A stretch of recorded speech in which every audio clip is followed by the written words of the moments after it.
சில்லறை முடிஞ்சிருக்கா? முடிஞ்சிருச்சா? இனிமேதான் ஆரம்பமே இருக்கு அண்ணா.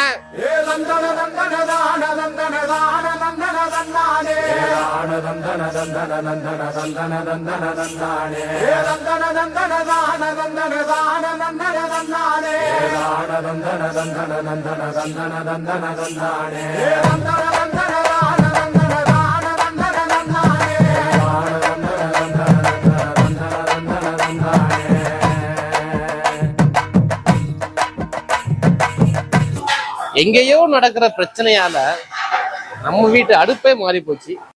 கொம்பு ரெண்டு குறு குறுக்க, கண்ணு ரெண்டு தீப்பிடிக்க, அழுகாலு பாச்சலில பாடி வரான் காலமட. கொம்பு ரெண்டு குறு குறுக்க, கண்ணு ரெண்டு தீப்பிடிக்க, அழுகாலு பாச்சலில பாடி வரான் காலமட. சில்லறை முடிஞ்சிருக்கா? முடிஞ்சிருச்சா? இனிமேதான் ஆரம்பமே இருக்கு அண்ணா.